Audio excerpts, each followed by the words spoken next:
It's not easy for me. I'll be honest. It's not easy. I wish it just, like we were talking about, I wish it just flowed out of me. And it does at times. It does at times. There's certain articles or certain essays that I've written that I'm just like, I swear I didn't write that. Have you ever had that experience? Oh, absolutely. It's like, wait a minute, is that me?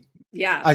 I seriously have had to take a second glance at it and like, did that come out of me? Because sometimes I impress myself. Yeah, me too. Jeez. Like I see it as kind of like having a baby, when women are in creation with God and we become pregnant, it's like we don't even have to think about how to create the baby. The baby just creates itself. We're just kind of like the vessel that allows it to come forth into this reality. And then once the baby is born, then it's like the creation is still here. Now it's manifest into this reality, but now we have to put a little more effort into taking care of the baby and feeding it and making sure it's changed and, just okay. We keep it alive, right? And we have to put a little more effort into it. And that's kind of how I see my writing. Have you noticed, Sarah, that the older you get, the faster time seems to go by? Yeah. My theory is it's like a toilet paper roll. You have a fresh roll of toilet paper, and as you pull some off, it moves quite slowly. Yeah. But the older the roll is, as it gets down and the less of paper you have on there, it starts rotating a lot quicker. And by the time you're about out of toilet paper, man, it's spinning. Yeah. It rolls itself at that point. Like you don't even have to. Right? It's very philosophical. I'm trying to get the analogy out of the toilet. I did learn about Sarah that she's in my similar position. I think we both believe in a higher power of some sort, whatever that may be. And Sarah is still officially a member of the church, but like myself, she's not active, doesn't participate. Okay. I say it's part humanity to believe in God. It's part insanity to believe in somebody else's belief. Yes. Wow, you went into the deep end of the pool right there. That is very deep. I think we can That's going to be on my gravestone, I think. Oh, yeah.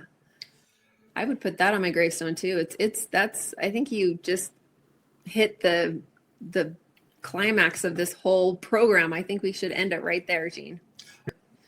But I think religion is beautiful for the people that need it to get to where they want to be. You know what I mean? And that's pretty much why I left the church, essentially, is because I knew that to get to where I wanted to next, it would require me to take a different path that was unfamiliar. But not that and everyone in my family is still active members for the most part, and they need that in their life, and I honor that. And I needed the church in my life when it was in my life. So, it's life is a beautiful journey. And I say, church is great for getting you out of the gutter, but then it marches you around the block over and over and over. Oh my gosh, that's actually a brilliant way to say it. Because that's one of the reasons why I left, is because I felt like it was just so redundant and the same thing. And I wanted something more deeper. And it's just like I couldn't get that within. There's a whole world out there. Yeah. Where you are now and where you're going from here, kind of a thing. That's the hope. Man's search for happiness. Yeah, right. Well, women search for happiness, man search for women. You guys are funny.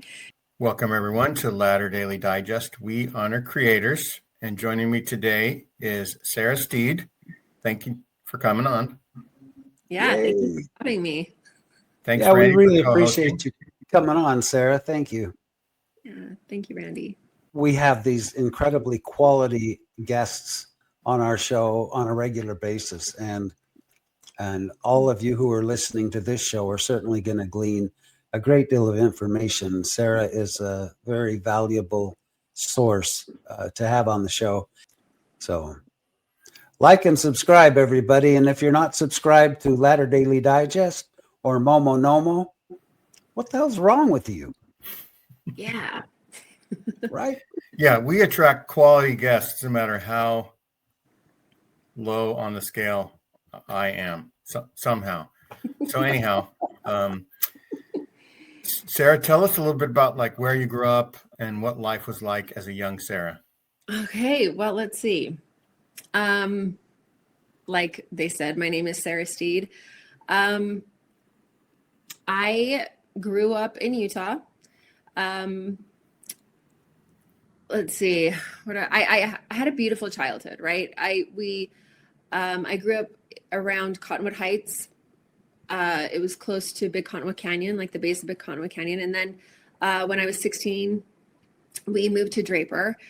I would say, my childhood was magical, but I also grew up in I call it a world of rules, religious rules, domestic rules, emotional rules, basically every kind of rule, which wasn't a bad thing, right? But let's see, I am the second of 6 kids. I was raised in the Church of Jesus Christ of Latter-day Saints. And I would say like the message I really absorbed growing up was that being good meant being obedient. So I was very obedient. I was a very straight arrow, good kid. My mom worked from home. She was a stay-at-home mom, but she also taught dance. And we had this dance studio in our basement. And she really carried the weight of everything, I would say. She was a very high-performing, perfectionist energy. My dad was an entrepreneur, and in those early years of me growing up, he was gone a lot building his businesses. So it was basically my mom who ran the house, and we were that family at church that all the kids came to church with matching outfits that my mom had sewn, and we sat on the front row every Sunday. Like we were hardcore. Every fast and testimony meeting, multiple of us would bear our testimonies, and so we were that family. Y'all know what you've all experienced, that kind of family. That was us, right? And so we were the ones that looked perfect and looked put together, but because that was the goal, right? It's not that we were perfect. It's just that we were well trained, I would say, in appearing to be. So as one of the oldest in the family, I feel like I learned that keeping my mom happy meant that she was okay. And if she was okay, then the world was okay. We were all okay. So, cause she was kind of high strung she was a yes woman, everything. She said yes to every calling, yes to, every volunteer opportunity. So we really, as kids, we became her helper, and we became achievers ourselves. And like these little adults that, believed that order equaled love.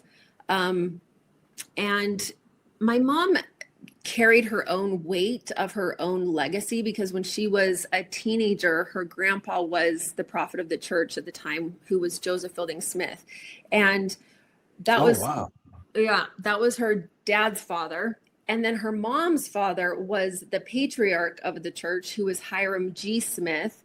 And that was back when there was only one patriarch, right? Because they were all the firstborn, all the way down from Joseph Smith Sr.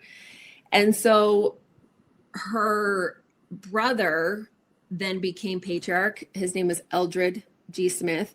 And he was the last patriarch of the church before they made, the church has gotten so big that then they started calling stake patriarchs. So Eldred's your uncle? Yeah. Wow. That's amazing. Yeah, my grandma's brother. Yeah, so he was made emeritus. Yes, right? At that point. Yeah. Around 1980. Right. Somewhere around there. Mm-hmm. But he gave all of us our patriarchal blessings, except for me. I don't know why he didn't give it to me, but he gave it to all my siblings. But yeah, that was my mom's parents. So my mom's parents were both Smiths. They were distant cousins, right? So, and they both were descendants of Hiram. Both of them, Hiram was both of their great grandfathers. Wow. So you've got a royal lineage. Yeah, and my mom let us know that every single day. I mean, when we leave the house, she would be like, remember, the blood of the patriarchs and the prophets runs in your veins. And, that was a lot of pressure for a kid that was just trying to remember her lunchbox, right? So I just, but I took it seriously. It was both a blessing, I felt like, but also a burden, because I grew up believing that perfectionism wasn't just preferred, it was required. Joseph Fielding was very rigid and very much a perfectionist in his own right. And so that was passed down to all of us. So in a way, I learned to perform, right? I got really good at like reading a room before I walked into it, sensing tension. And then I needed to fix what kind of that unspoken tension was. I just got really good at that. And I was really good at being good. Right. And, those, I don't know, maybe they're marketable skills now. I don't know. But at the time it felt kind of like emotional baggage without realizing it. So, Sarah, I also have one other question. Your mom taught dance in your basement, you said. Yeah. Did you hang around the studio, or was that off limits for you? Yeah, no, we were I was a dancer growing up. I grew up dancing until I think it was in seventh grade, maybe. I can't remember, but my mom basically sat me down and she's like, listen, I think you would probably love playing basketball. And That's I didn't like realize her way of saying, you can't dance really. Yeah, totally. And I didn't realize Have the chops. I didn't get the moves, right? But I didn't realize that until looking back at like family videos. And I was like, Right. Whoa, I totally did not have the dancing gene, but I was good at basketball. So it was a good move, Yeah. And But so that's pretty good. Did you notice the older dancers and think, wow, those 14, 15, 16-year-old women to you as maybe an 8, 9, 10-year-old were awesome? Did you have like a high respect for the people who were accomplished, but still teenagers, young to everybody else around you, but to you, they seemed like almost there, almost to adulthood? That's an interesting question. I don't ever remember thinking that. I think I was really an aloof child in a lot of ways. I was just focused on the here and the now in this moment. And there was a lot of anxiousness always in my house that I kind of just felt like, I don't know if I was a child that felt like I was in survival, but I was a very sensitive child, but I also was kind of like in my own world a lot of the time. And so I'm not competitive. I don't have a competitive bone in my body. Even when I played basketball, I'd knock a girl down and I would pick her up and be like, are you okay? You know what I mean? And I didn't care if we lost, I just loved being with people, and I love people in general. I love human behavior, but as far as like competition or even seeing individuals that were older than me that were good at their craft, I didn't really ever, comprehend that. My parents actually met at BYU as dancers. They were both folk dancers. That's what it was. The folk dancers. Oh, folk dancers. Yeah.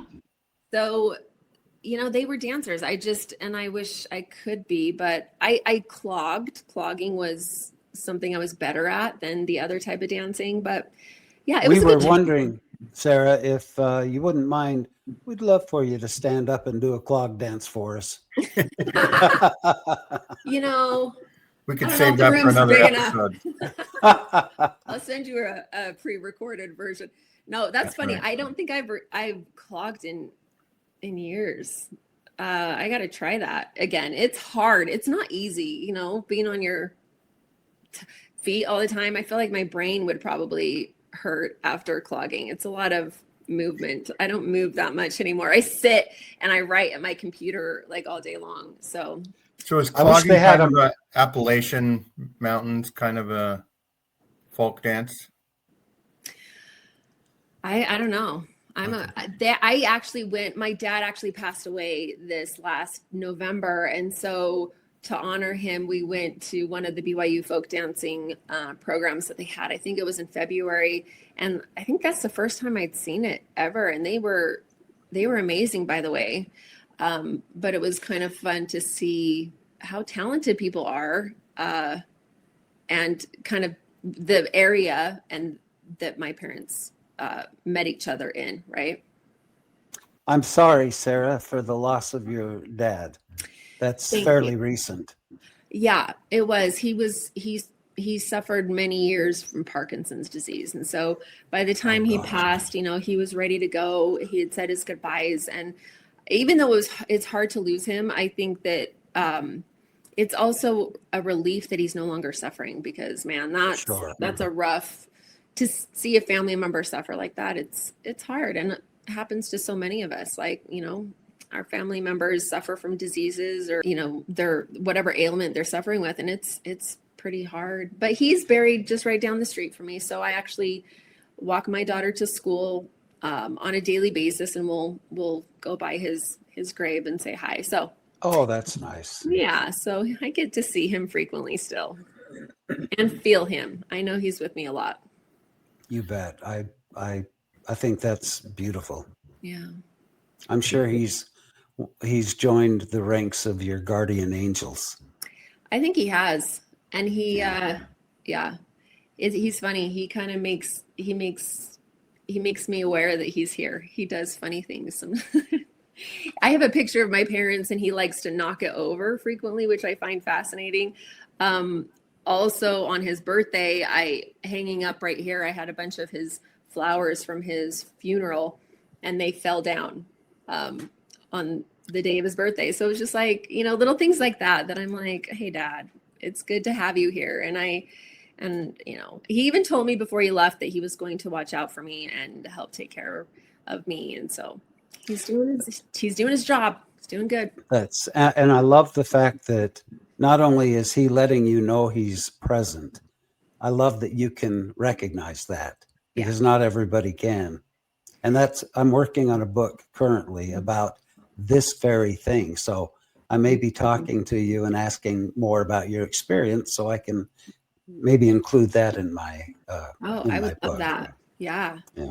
I feel like the unseen world is very very close, right? But also I think that when we allow them to have influence in our lives, they're more available and able to do so. And so it's cool, because I'm developing a relationship with him, another relationship with him, even beyond, in the dimension that he's in now, right? In heaven, we're developing a new relationship, not in each other's presence per se, but still in each other's presence. So it's been interesting and kind of fun. I completely understand what you're saying, and I think that's amazing. I'm glad you shared that with us. Thank you. Yeah, thanks for asking. Yeah. So did you play basketball in high school? Getting back to Earth. I did. Yeah, I played for Brighton High School. I played for Olympus and then Brighton. And yeah, it was fun. I think by the time though I got to my junior year, I played year round. I started playing basketball in 4th grade. So it must have been in 4th grade that my mom told me I was not a good dancer. Didn't say those words though, right? But you have talents elsewhere. Yeah, talents elsewhere. And so I played year-round basketball with the same group of girls. Then when we moved to Draper, I somehow started going to Brighton rather than Olympus, which was still not in the area where I lived. But yeah, by senior year, I was kind of burnt out of the sports arena and just wanted to study and go to college and just have a social life. And so that's what I ended up doing. I went to the University of, first I went to Southern Utah University, and then transferred to the University of Utah. And then, I just, as a young adult, it's like, I feel like that was my era of shoulds. That's what I call it. It's like when you just follow the script of, seminary president, serve a mission, get the degree, marry in the temple, raise the perfect family, blah blah blah, blah blah blah, and you do it all, and it's fine, or at least you try to do it all. But so after I transferred to the University of Utah, I decided I went actually and did study abroad in Jerusalem, and then I got home, and 2 weeks later I left on a mission to Russia and I served in an area called Samara, Russia. So it was like, it's right above Kazakhstan. So it's like southeast of Moscow. And wow, that's so incredible. yeah, it was amazing. And I loved it. But it was weird because I feel like something shifted in me on my mission where, and I don't know, I'm sure it's not like this for everyone, right? But I had this perception of what a mission would be like, right? It's kind of what they taught you in the MTC, that you be 100% obedient, that you listen to the Spirit, and that the Spirit guides you. And I'm very, I'm always seeking depth and God and that experience with God and with spiritual things. And so I go out on the mission, and it's supposed to be this pinnacle of spirituality, but it turned out my particular mission to be more about numbers and spreadsheets and obedience. Business. Sorry, what? Like a business. Yeah, a business, exactly. And at the expense of listening to the experience, listening to the Spirit. So listening to the Holy Ghost was kind of like, we don't have time for that. Like, just get the numbers in, get fill out the spreadsheet, do all the things. And I just remember thinking, wait, isn't this supposed to be about revelation or connection, or even, I just felt like we had to put God on mute, and then like Excel took over, right? And so that was like, I think, the first time in my life that I started thinking for myself rather than thinking about what I felt like up until that point, all the decisions I made was based on what my parents would want me to choose or what the church would want me to choose. Right. And parents know best. Yeah. And they did. And I always kind of just, reverted to whatever they thought was best for me. And which wasn't bad, right? But I do feel like at that point on a mission, I was an adult. I was in a foreign place, and I started observing just the things that I didn't feel right to me, and it felt foreign. So when I came home, I feel like everyone expected me to immediately get married, and because that was the next thing on the agenda, right, on the to-do Sure. list. And that's what good girls did. And I was a good girl. So I knew I needed space because I needed time to breathe. I needed time to figure out who I was without that to-do list. And that's the beauty, I think, that the mission offered me. So instead of getting married, that's when I finished my degree at the University of Utah. I also simultaneously was getting education at this holistic school for emotional release therapy. And after I graduated from both, I started practicing as an emotional release therapist, but it was one of the hardest things I've ever done. Like all at once, I got like a couple clients that were incredibly difficult. Like the content that they were coming to me for to heal was really heavy stuff. And at the time, I mean, I was 22, I think I was 23 at the time, and a very naive girl. And, one of my clients was dealing with satanic abuse, and the other ones were children whose mother had just committed suicide and whose father simultaneously was taken to prison because of business transactions that were illegal. And so I just didn't know what to do. So I gave it up. I'm like, I can't do this anymore. And I had put myself through college as a personal trainer. And so so was your degree in fitness? It was, my degree at the U was in human development. Okay. And I had taken nutrition classes as well. And I ended up then, when I got home from Russia, I actually was pretty emaciated and had parasites and all the things that, you bring home from those kind of countries. And so I really spent the next couple years healing myself and getting myself back to normal. And it took a while, and it was not easy. And I did a ton of research about nutrition and health in general. And then I thought, wow, this is really, I mean, I'd already had my degree at that point, but I thought, this is really fascinating. I love this.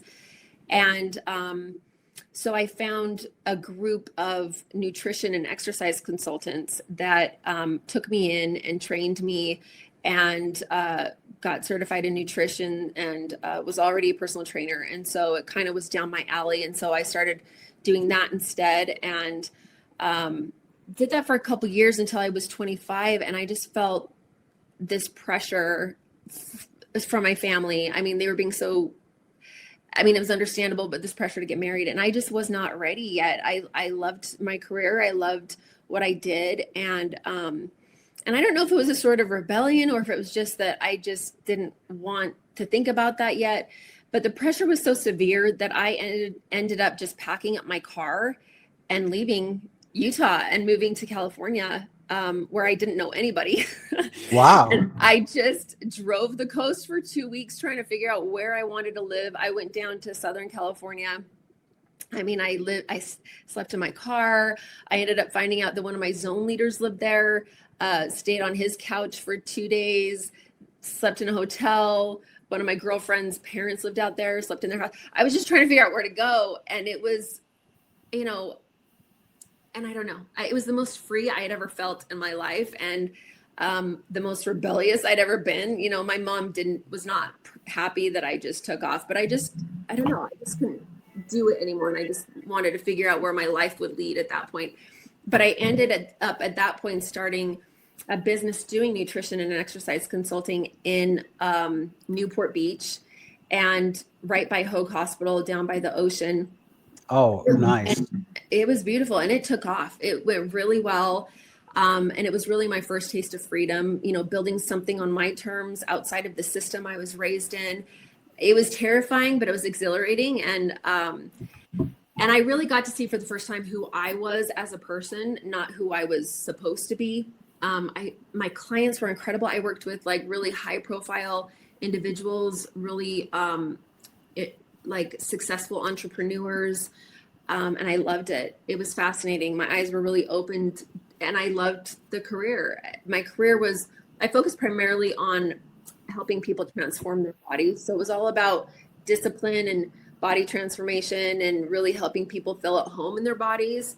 And it was something I didn't realize I was still trying to learn for myself at that point, like being at home within my body. I'm just a little curious, Sarah, at this point in your life in Newport Beach, where are you with the church? Yeah, I was still very active. At this point, I'm 27. Still very active. At that time, I was the ward mission leader co-chair. So with another guy, I was a ward mission leader. And that was a young single adult ward? Yeah, it was in Huntington Beach. Is that famous? Is that a famous young single adult ward? It was. I don't know how it is now, but it was called Pierside. It was awesome. I mean, there was a good group of young single adults there. I really enjoyed it. But it was weird because once I turned 27, I again, still feeling pressure to get married. That has never stopped. But at that age, I started to notice that like the pool of Mormon men was kind of shrinking, right? Or maybe it was just evolving in a way that didn't really fit me anymore. I don't know, but I just felt like the dating scene at that point was kind of like that game of musical chairs, you know, where someone had already taken all the seats and all the good seats were gone. And so I was like, oh my gosh, not only do I feel the pressure to get married, but then like my options, there's not very many options anymore. And you got the leftovers. You know, that's kind of how I was feeling at the time, even though it's probably not true. But, and I still wanted to be a wife and a mom. You know, that was something that was ingrained in me, is ingrained in a lot of women that grow up in the church. And so I started to panic a little bit because I thought, oh my gosh, it was funny because I thought, you know, obedience and following all the rules and doing all the things and checking everything off the list would kind of guarantee me just this man showing up in my life and being like, let's get married. Everything's good. You know, move on, get married in the temple. So, because I believe this is the time of your script of your life where Prince Charming comes in. Yeah. Like it's like, he's late. Let's get this going. And I just kind of figured that if I did everything right, it would all fall into place. But here I was, nearing 30. And in that culture, the Mormon culture, that means kind of you were an old maid, or like, that's what I told myself, right? I don't know. But were you thinking that must be something wrong with you or God or the other people that couldn't recognize what a catch you were? Well, here's the difference. I didn't think anything was wrong with me. I had a lot of suitors. This is where I think the issue was. I kind of thought I was better than everyone else, because when I left my house every day, like I told you, my mom said to me, your blood, you got the blood of the prophets and the patriarchs. So I honestly felt like I was kind of better than everyone. So even though you really did need a prince to show up, but just a bunch of knaves were showing up dating you. No, there were some amazing guys, but it was funny. I almost just felt like, I don't know why. You had a superiority complex a bit, maybe. Huh? Totally. I totally did.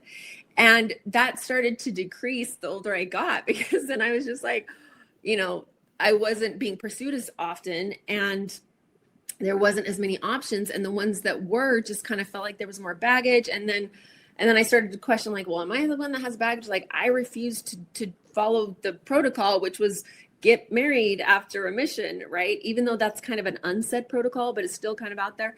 And so I just think I was more scared than anything that I would never be a mom. So it was kind of funny, just the thought process I had. But then I was 28 and I met this guy that was, he was humble and he was kind and he was charming and his family was amazing. And I just thought, okay, this is it. He would be a good husband and father.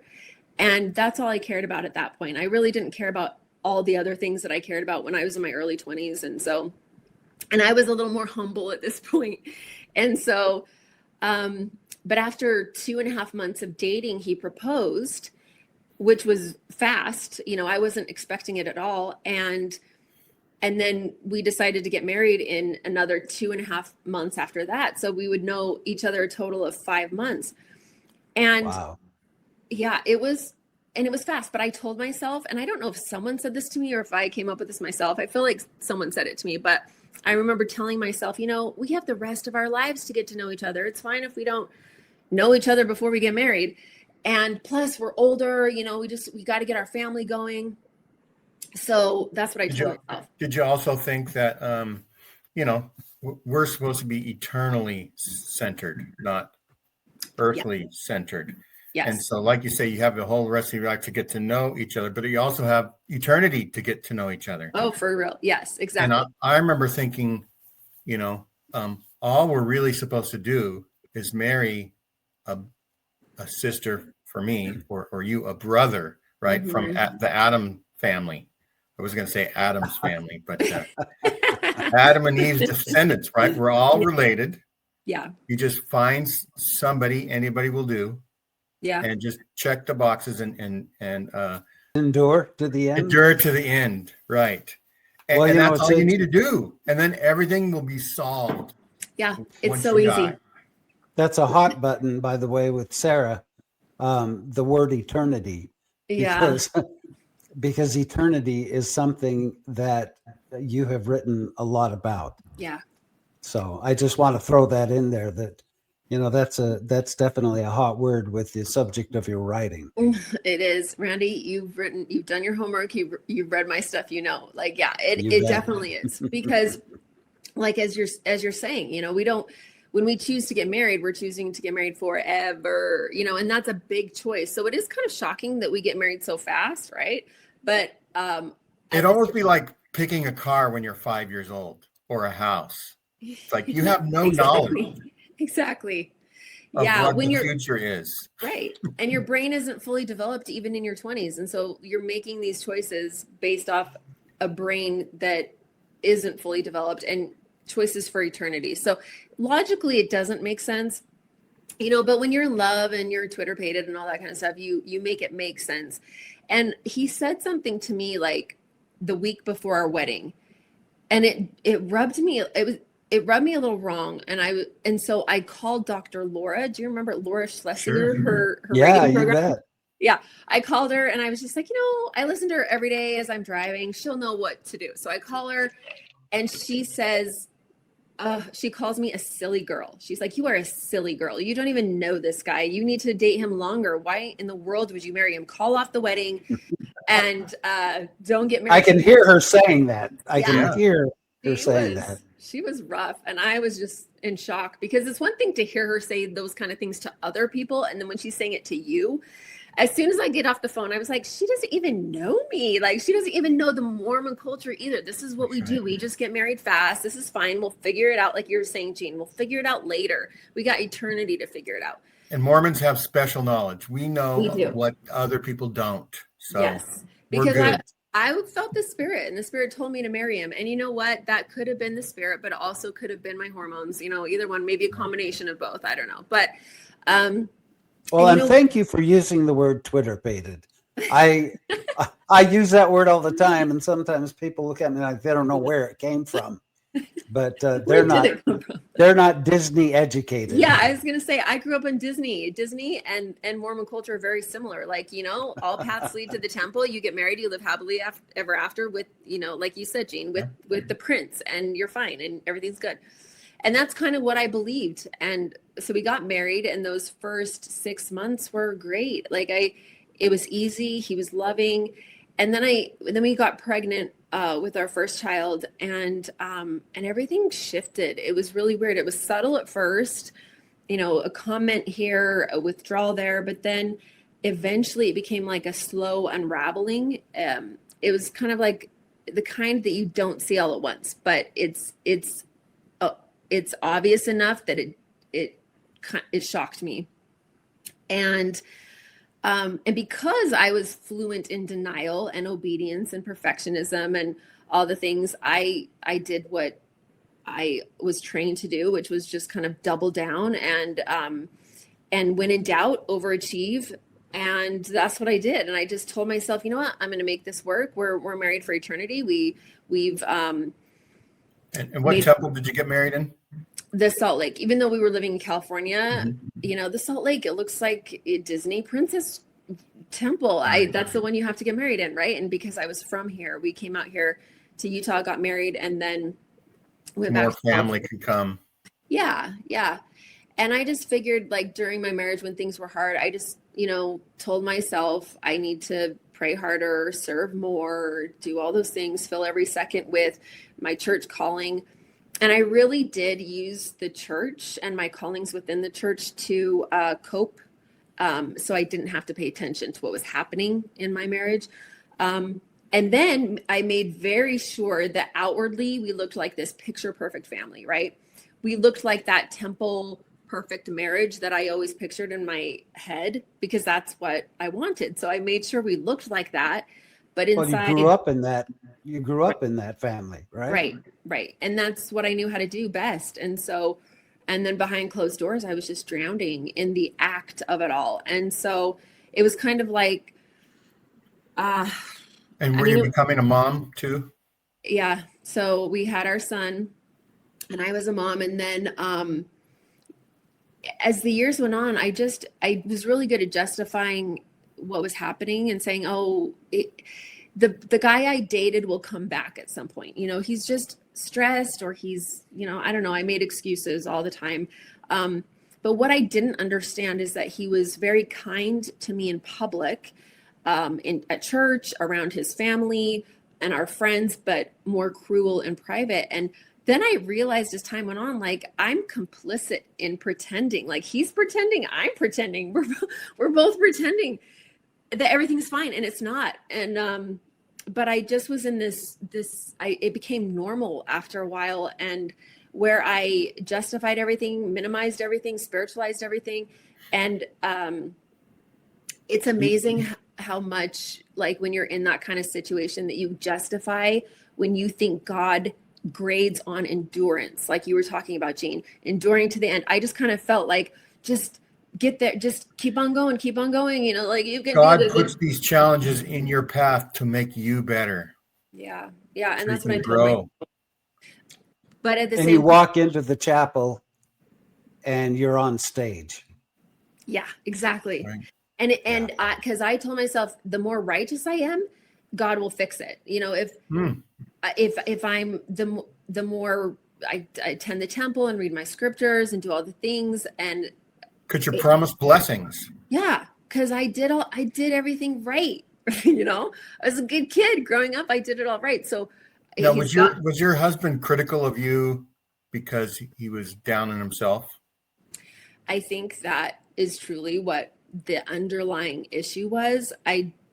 But I didn't know that at the time. You know, I tried to figure it out. I don't think he really knew it either. Tried to get therapy. We separated multiple times.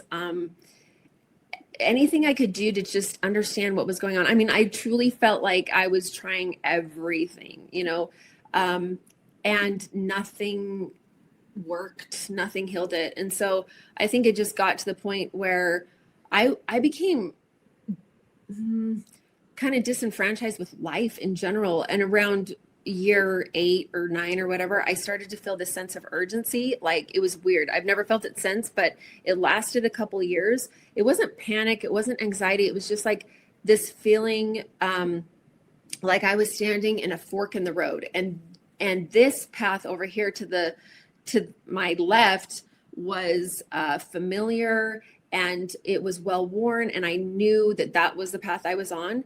And then, and it was predictable, right? And it was comfortable. And then there was this path on the right, my right, that was mysterious. It was unfamiliar.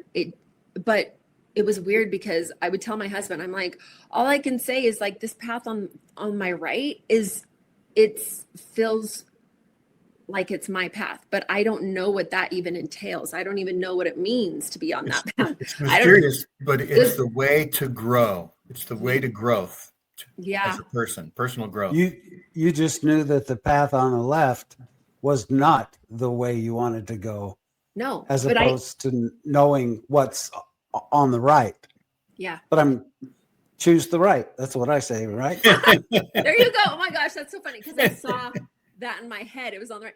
It is. Yeah, there you go. Choose the right. And Sarah, are you continuing to be sort of independent with your own businesses, or did you kind of give up on some of those things to be a wife and a mother? Wow, that's a really good question. It was interesting because as soon as I got pregnant and things started shifting in our relationship, I thought that because I was the breadwinner at that point, I thought that made him shift in his treatment of me.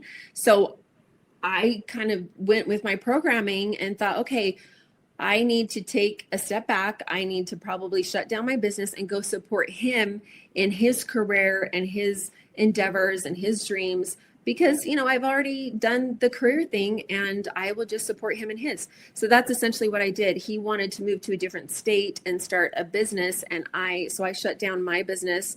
We moved to Colorado, and with the money I made from my business, I supported us financially, and then I supported him financially in building his career with the money that we got from my business. And so at that point, yeah, I was the stay-at-home mom, had no business anymore. I had left all my friends, my clients, my career behind us, and just really at that point was focused on him. But it was weird because that's when things actually got worse in our relationship, because now there was like this imbalance of power. Now he had the control of finances, of everything. He like give you an allowance and be very strict with things. Yes, very strict. And very critical of your financial purchases or things. It's weird. It's like you were part of my relationship. How do you know all this, Gene? Yeah, very much so. I'm a man who was a priesthood prick at some point.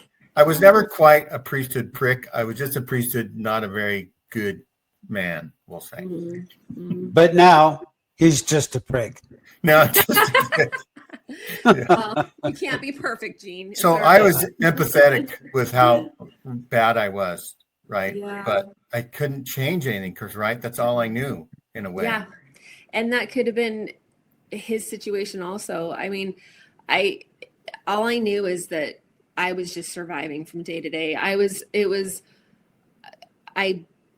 barely held it together. I mean, we got to a point where I said, we need to move you back home. We need to go back home to your family, because he seemed to be great around his family, just not around me.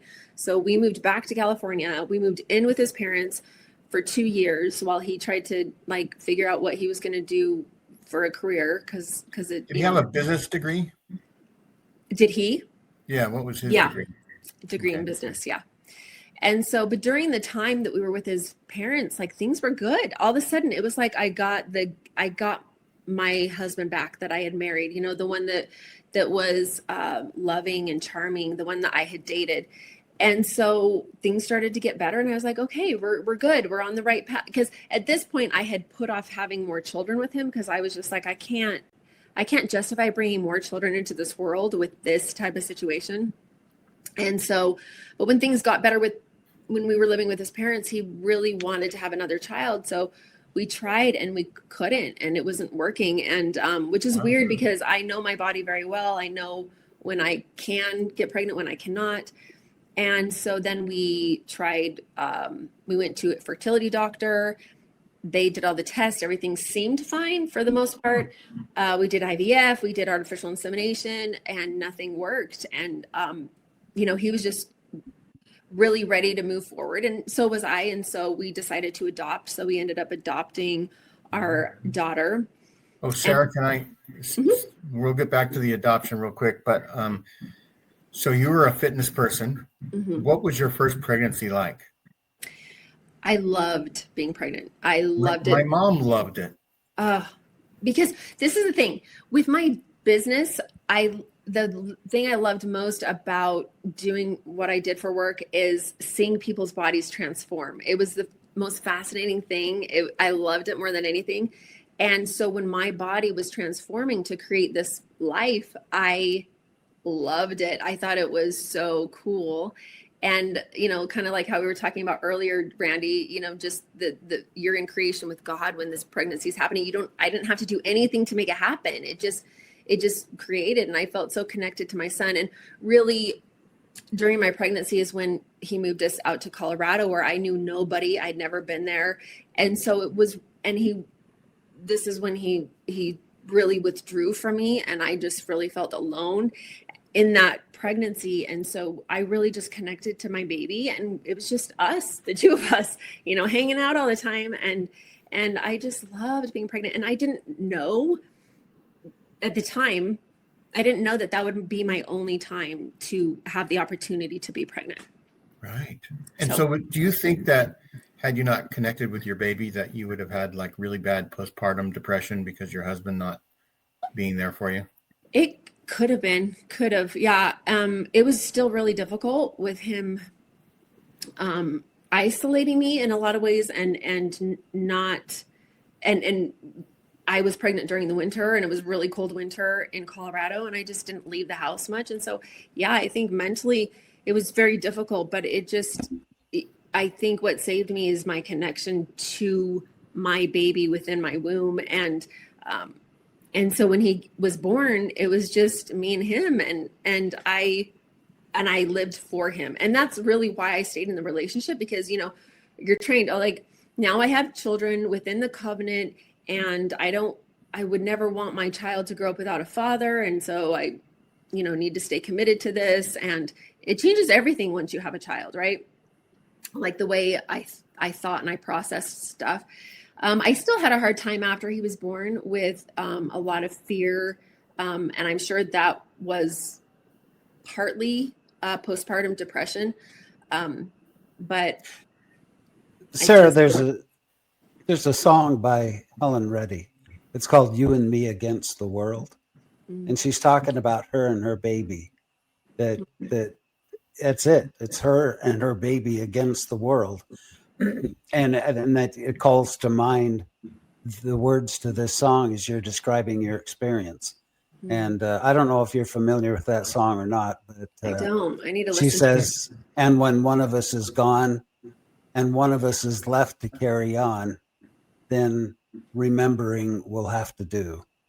Remembering is what will get us through." So yeah, you should probably take a listen to that song, because you're describing it right now.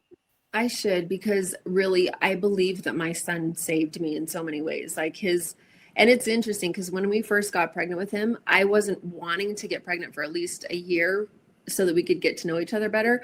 But I was doing dishes and I had this, there's nothing to describe it, but I had this really strong feeling enter me. And I knew immediately, you need to get pregnant now. And doing dishes does that to some people. Doing dishes, I know, it was the craziest thing. I remember stopping and being like, what just happened? And I knew it was going to be a boy. So I said to my husband when he got home, I'm like, we need to get pregnant now. I don't know. I'm sorry. I don't know. I was doing the dishes. It just happened and it's going to be a boy. And sure enough, we got pregnant immediately. Like when I knew I was ovulating and it was a boy. So I just, wow. Yeah. And I knew he was meant to come. And even our daughter that we adopted, I knew she was going to be a girl, even though we had been told she was a boy. And I kept on saying, oh, so you were working like a teen mother that didn't want the baby, or? Yeah, she was a teen mom. She was actually from Utah. Again, my ex and I had just moved out of my in-laws' house and we were living in Huntington Beach at the time. And so we found her through LDS support services, which was still around. It had just started to shut down. The church had started to shut down that aspect of it. But it kept up the online portal that had all of the couples like me and my husband that had a profile. Our profiles were on there. So this young girl, she was 19 at the time, she got on there and found us and, requested us to be the parents of her son, because the doctor at the time said that she was pregnant with a boy, which usually I feel like they don't get it wrong with modern medicine with our technology nowadays, but they did. They got it wrong. She was actually a girl. And so, yeah, we adopted her and she was a beautiful child. But it was interesting, like once we adopted her and she came home with us, it was like a switch again in my husband, where he just started to withdraw and just go back to the person that I had known when I was pregnant the first time. So even though you were still at his parents' house? No, we had just moved out. They had moved. So it's tied into that. To Huntington Beach. Mm-hmm. That's where we lived at the time. And honestly, at this point, I couldn't, it was just a lot and I couldn't take it anymore. I started to feel disillusioned, not only in the marriage and feeling like, man, everything I do, nothing's working, nothing's healing, everything's hard.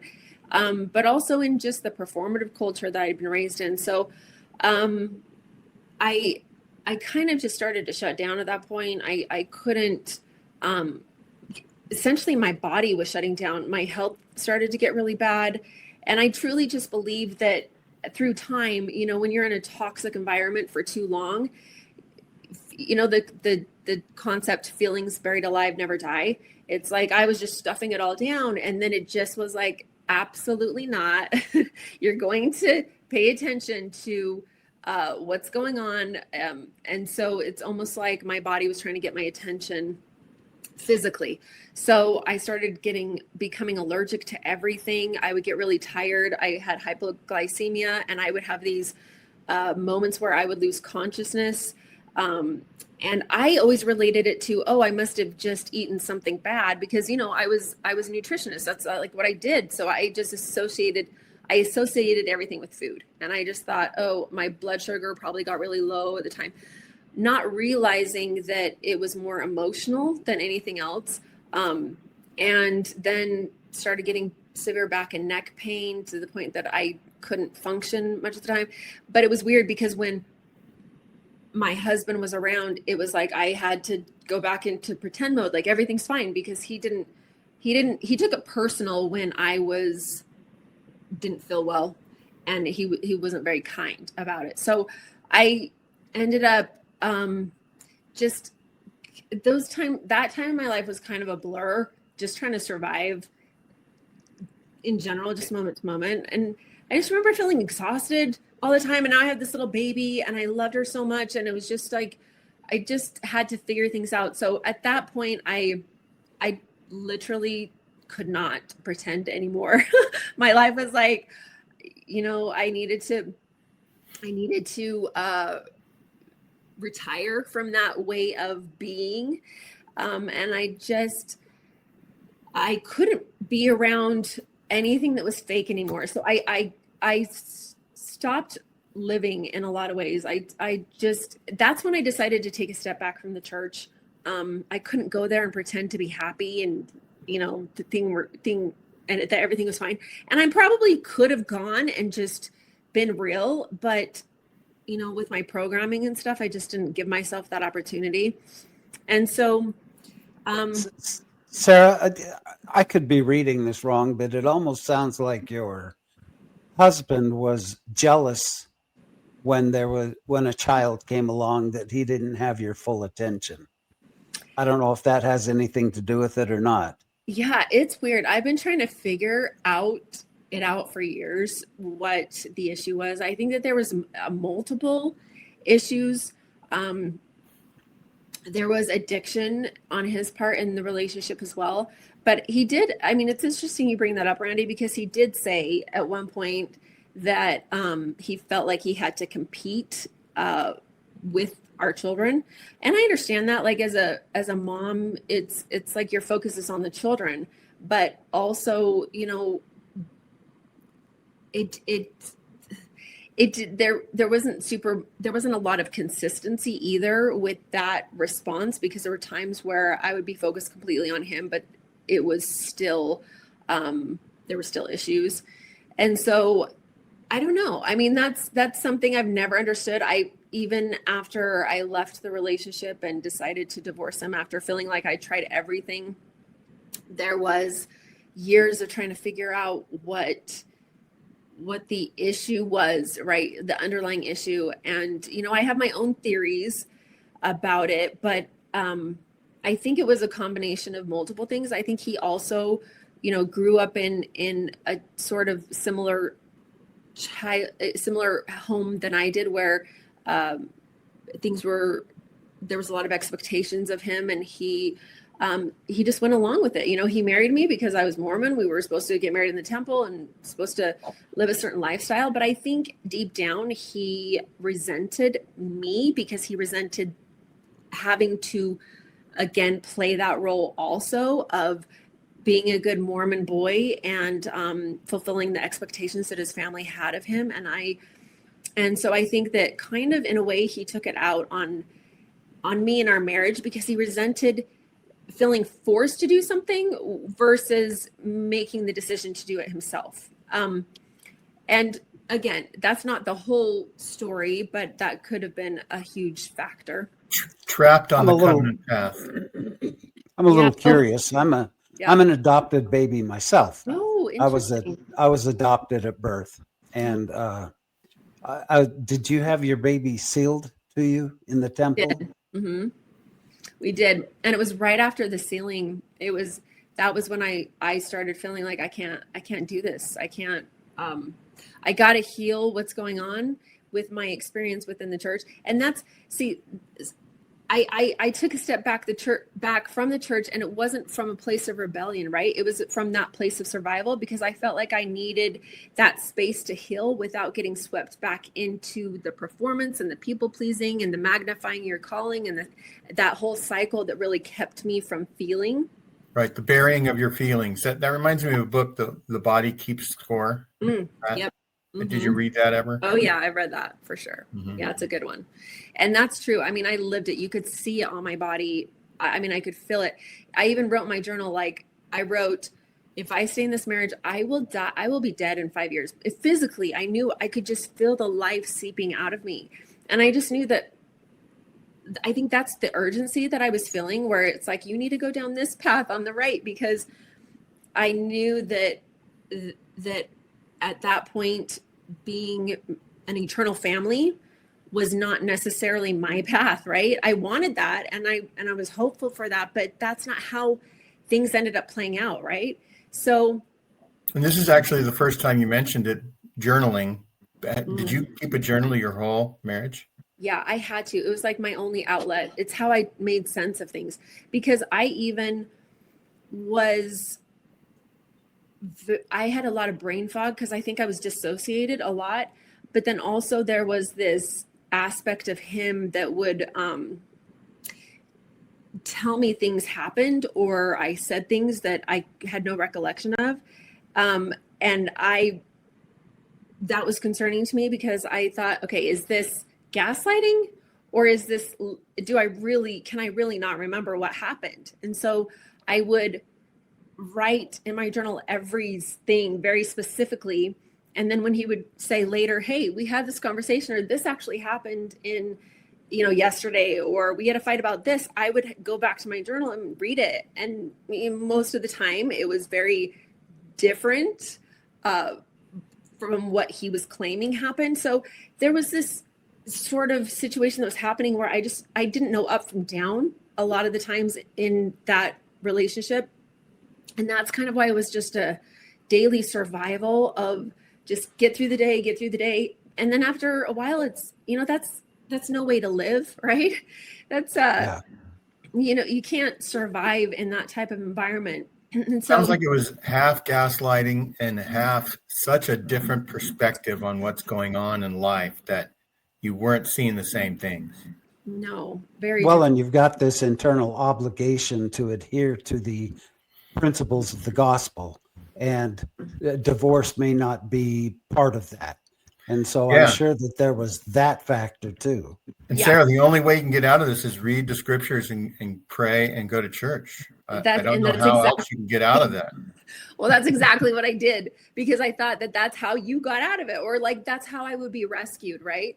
So I was almost over the top doing all the things, right? And because the church at that point had become more of a coping mechanism that I couldn't heal inside of, because it was the same system that I used to numb during those hard times. And so Sure.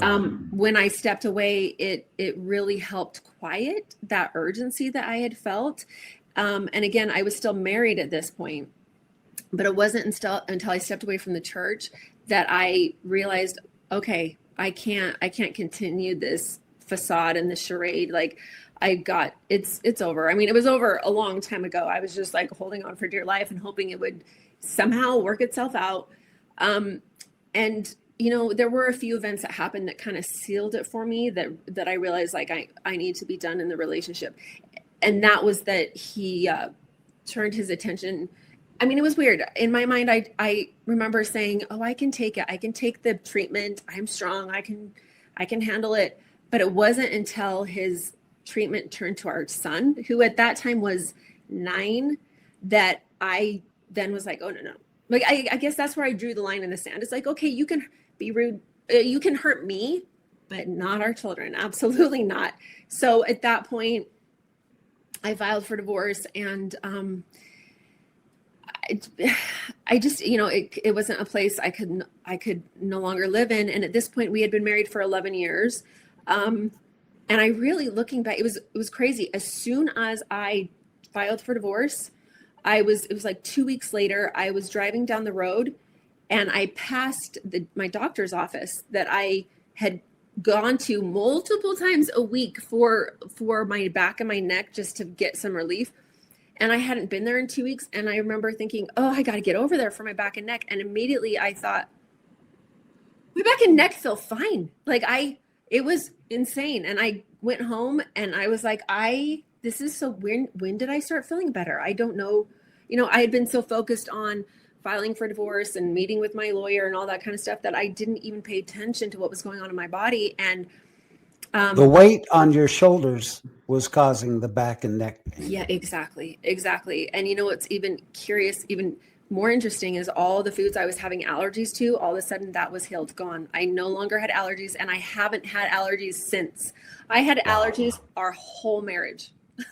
They started actually right a month before we got married. So you weren't allergic to food, you were allergic to your husband. Yes, I was. And it's weird too, because underneath my wedding ring, I kept on getting weird rashes under there all the time.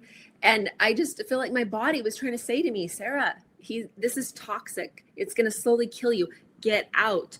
And God's up there saying, can you take a hint, Sarah? I know. And I couldn't. Are you not recognizing all these signs I'm sending you? Yeah. Because Cognitive dissonance was killing you. Yeah. Exactly. Yeah, it was all that programming, and it was the thing that was beautiful about that relationship is that even though there was that cognitive dissonance, I needed to go through the whole relationship to unlearn that conditioning that kept me within it, right? And I would tell myself I'm staying for the kids, or I'm staying because we have a forever family, but in the end I realized that forever isn't holy if you have to die to make it last, right? It turns out that enduring to the end should not include your own nervous system. And so, but what was interesting is even though I felt better after divorcing him, he did not make it easy.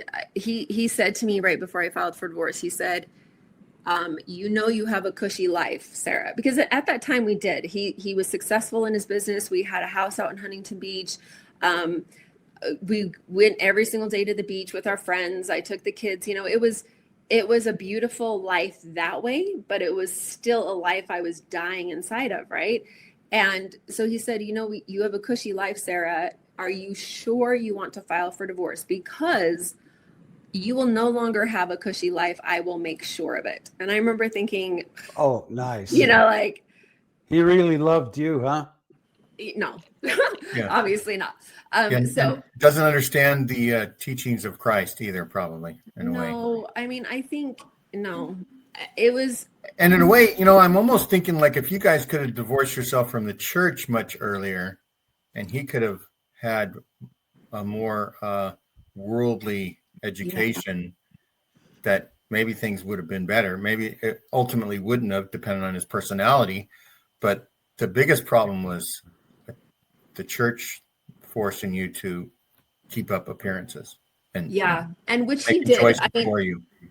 I think you hit that on the nail on the head in a lot of ways, because even when I left the church, he still took the kids to the church as a way of kind of saying like, look at me, I'm still like the really good priesthood holder, and I'm showing up, and my wife is bailed, not shiny people.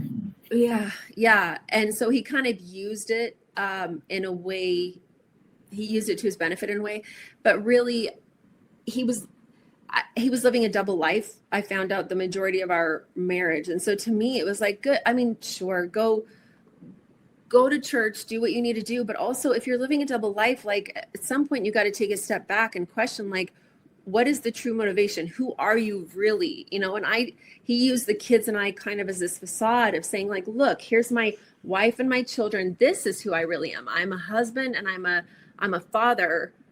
And he almost needed that facade in order to live this other life he was living in the back room. Right. You know what I mean?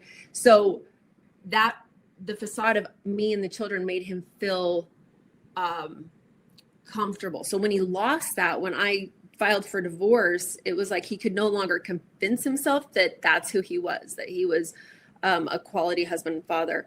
And so it was making him look bad. Yeah. To get a divorce. Yeah. And I think that he wasn't going to go out without swinging. And I mean, I think that's what he was trying to tell me. And he didn't. I mean, it was very difficult to divorce him. And I would say I filed for divorce about exactly 7 years ago. And it's been, the first 4 years after our divorce, I went into I started experiencing severe PTSD symptoms. Me and my kids, we moved to Utah at that point. Their dad still lived in California. And we moved into my parents' basement. I was just, trying to get on my feet. It was one of the most difficult times of my life, but it was beautiful also because it was during that time where I had to seriously sit down with myself and ask myself the question of, who are you? What are you doing? It was because at that time, he also was dragging me through court. We've been going through court for years.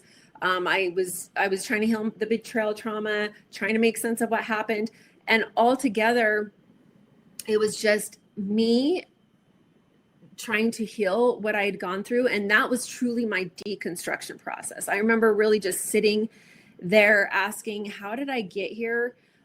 Because I followed all the rules. I lived the script perfectly. And somehow I lost everything. And And you know that feeling when you realize that the map you were following was actually someone else's coloring book, and you're like, oh my gosh, that wasn't my map, that wasn't my path. See, my path really is this one that veered off to the right. Now I'm starting to get it. And so, and what was interesting is I gave up everything. I mean, like, I gave up everything I had identified with. And when you do that, it's a total just life. I don't even know the word to determine it. Mind procreation, as Gene said. Yes. Oh, I like that. Yes. Mind procreation. That's a much more appropriate word than I want to say in my head. But did you give up everything but the kids? Yes, everything. Like meaning everything I identified with, meaning I gave up being a wife, a Latter-day Saint, a homeowner, a stay-at-home mom. I lost my community out in California, my beliefs, my friends out there. I left everything behind. Really, like, the entire framework of who I thought I was, it was just erased. And at that point, I was just left with me and God. And I'll be honest, like, God and I had some awkward conversations at first. It was like, I always sought God and after spiritual things, but I never truly experienced God until that moment in my life. And that's when I asked the real questions of, you know, why did I let myself be treated that way? Why did I justify that? What is my purpose? Who am I? You know, all the things that normally you wouldn't necessarily be forced to ask yourself. And this time I didn't want just answers that were filtered through religion. I didn't want answers filtered through a bishop or even my husband or a prophet. I wanted them directly to me. You know, I wanted that Joseph Smith experience. Like, I do not want a middleman. I want my pen, and I want you, God, and I'll have the occasional meltdown, but this is all there is right here, right? So I just dove headfirst into healing. And it was extremely difficult, but it was the most sacred thing I've ever experienced. And somewhere in there, I started paying attention to my intuition. I learned how to trust myself again, how to listen to myself, how to spot deception like a mile away. I am so good at that because I finally know the sound of what truth feels like to me, you know? And I'm finally honest for the first time, I think, in my whole life. And so when court finally ended, it just ended March of this year. And at that point, that's when I finally felt like I could breathe for the first time in years. And my focus finally shifted from survival into creation. And that's when I started writing again.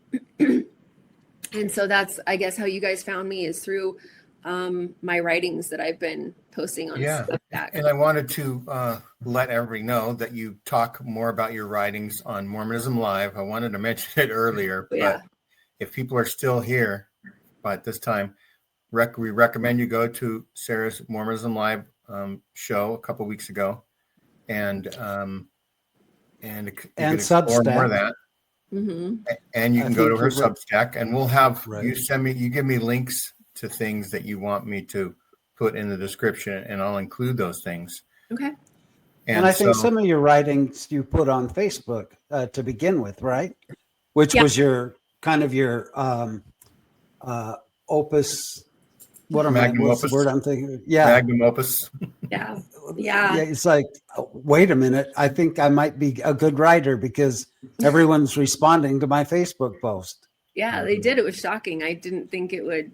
Some of them definitely got a lot of traction, and a lot of people had opinions and comments, which I loved every one of them, even the negative ones, even the ones that didn't agree with me, because I just think that, you know, it's important to ask questions and to come up with the answers to those questions. And if everyone's in a different state of asking their own questions and having their own truth. And I just think that writing was a way to really rebuild my voice that I didn't allow myself to have for so many years. And so it's been sort of like a catharsis for me, kind of like an exorcism. Every time I write, it's a new way of healing. And it's a validation that you're not alone. Yeah, It yes. validates that sensation because there's so many people that are in your camp.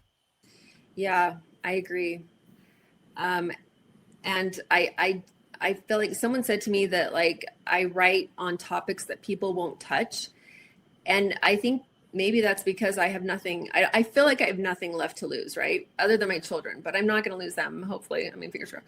But I just, at this point, I don't write for approval. I write for truth. And that's all all that matters to me. Wonderful. I also like really peeling back the cultural conditioning because that's what got me into the mess I was in the first place, I think, in a lot of ways. And I try to see it from a place of both love and humor because I think that that's how we can heal. And so you moved back to Utah. Did you say you moved in with your parents? Yep. I lived with them while my dad had Parkinson's disease, and I lived with them for 3 years with my children in their basement and helped with my dad. And then my kids and I moved out. We live in our own place now, but we live not too far from where my mom lives. So we're still by family. But so it yeah. was part utility to help your mom out with your dad. Yeah. And part she still was your mom and she still loved you.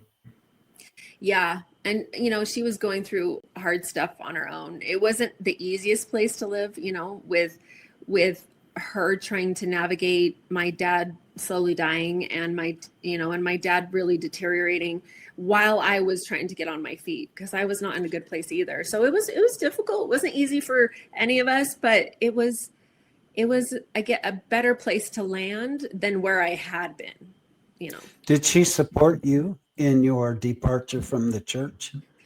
I think, yeah, shockingly enough, I honestly thought that she would die a little inside. And maybe she did, but she didn't, it's kind of like the denial is still there. She was very quiet about it, didn't really talk to me about it. I don't even think she's actually spoken to me about why I left the church. I mean, she'll have to watch this and find out.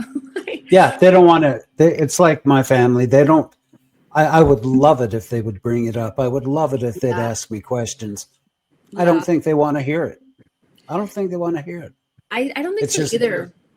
Put away. Yeah, better out of sight, out of mind. But also, I have to give her credit because she's come a long way, especially since I've lived with her in her basement. I think she had to kind of just come to the acceptance of where I was at, and she did a good job with it, actually better than I thought she would. And so, and I think I kind of, in a way, without realizing it, gave permission to other family members of mine to even question anything for themselves. And you're like a pioneer. Yeah, in a way. And it's weird because a part of me is like, oh, remember, Sarah, you were supposed to be an example of righteousness. And in a way, my example is kind of allowed siblings to question things. And even some of them have chosen to themselves take a step back from the church. And so part of me is like, oh, I don't want to have been that kind of example to pull them. But I think it was, well, I know it was their own decision. But also I'm grateful that my example offered them a safe space to even make that decision for themselves, right? Because it's not an easy decision to take a step back from the church, especially when it's infused in every aspect of who we are, so connected with everything. So I just think it's been an interesting transition, especially even seeing my mom be more open to other possibilities. And even though she will never leave the church, I do think that her mind, she's allowed her mind to be opened to things. We have a family book club every week, and it's been so fun because we've talked about different gospel topics that are outside of our religion's approval, what they approve as far as doctrine. And, it's opened a lot of our eyes, and it's been fun. And so it's been a very good bonding opportunity. But yes, when I first moved here, it was back. And your example isn't rebellion. Your example is self-sovereignty. I love that. I would agree with that. I would agree with that. And yeah, it is. Thank you for reframing that for me. I think that that's exactly what that is. Latter Daily Digest is trying to, highlight creators, because creators are thinking for themselves and putting themselves out there, which is self-sovereignty and risky behavior. They're taking a risk. And so we want to honor that. And so we want to, have people see that happen, whether they're faithful stories or people who are finding a different path. It doesn't really matter to me that everybody, you could have self-sovereignty and stay in the church. Yeah, exactly. Right. It's just blind obedience really only serves the church. Correct. It doesn't serve the person. And so that's, mostly what we're trying to do here. And thanks so much for sharing your story. I still want to have lots of other shows with you somehow. I would love that. Yeah, I would love that. And one thing is, I also wanted to get in here is you moved to Utah and you're helping out with your family, but you have to support yourself. Do you kickstart your nutrition, fitness things? That's a great, that's a great question. I tried to do that out here. So I tried to do it online, and it's a different industry now with social media than it was back when I did it in California in Newport Beach. So it's been a different learning curve for me, and the industry has changed so much that because of the technology. So I did create I'm revamping my website right now, but I did create a program, a body transformation program that's about 12 weeks long. It's amazing because I call it like a spiritual body transformation, because it's not just, discipline and grit and like put in the time and effort and all that kind of stuff. It's more of a getting in tune with yourself and really holistic. Yes. And having you be informed from that place, from a spiritual, holistic place, rather than mind, body, spirit, and nutrition. Yep, exactly. So, and I have like a year's worth of workout and exercises in there, and nutrition and everything. And that will be available on my website. So yeah, I do that for work. I also write these essays weekly and put them on Substack. Even though Substack is free, you can also subscribe and pay, but you can subscribe for it for free as well. And then, that's basically what I do for my career at this point. Yeah. And so you're not working one-on-one with people. You're working. I do. No, I do have one-on-one clients. They're all still in California. I don't prefer it as much because I'm not able to meet with them in person, but most people nowadays want it over online, and I'm more of a meet people in person type individual, because I feel like you get a better opportunity to transform that way. So I'm trying to navigate how to do my program, but have it be digital, which has been a little more difficult. But yes, I do work with people one-on-one. I just don't advertise that as much because it's I don't love doing it remote, And how old are your kiddos now? I have a 15-year-old boy. My boy's 15 and my daughter is 10. Gotcha. Or no, my son is 16 now. Sorry, he is driving and it's changed my life. Wow. It's amazing. Yeah, right? Yeah, it's awesome. And my kids are such good kids. I got so blessed with how amazing they are. They're just really great children. Thanks so much for sharing the rest of your story. And like we say, go check out your Mormonism Live appearance, and either first or second, or of course, if you're this far, you've already heard Sarah's story. And so we think it's great to hear more from people's stories. And so, like, share, and subscribe to our audience. And we're going to keep on plugging away, helping people to self-sovereignty. Yes, it's all about sovereignty. I love it. Hey, you guys, thanks for having me. It's been an honor to be on here, so thank you. Well, we so appreciate you coming on, Sarah. You've added such a value to this channel, and there are so many that will benefit from hearing your story. So we appreciate that. Thank you, Randy. Thank you, Gene. It was an Okay. honor. And stick with so- us after the show for a minute. Okay. Yeah. Okay. And so thanks everybody for watching. Have a great rest of 2025, which is coming close to ending soon. So anyway, bye-bye, everybody. Bye-bye.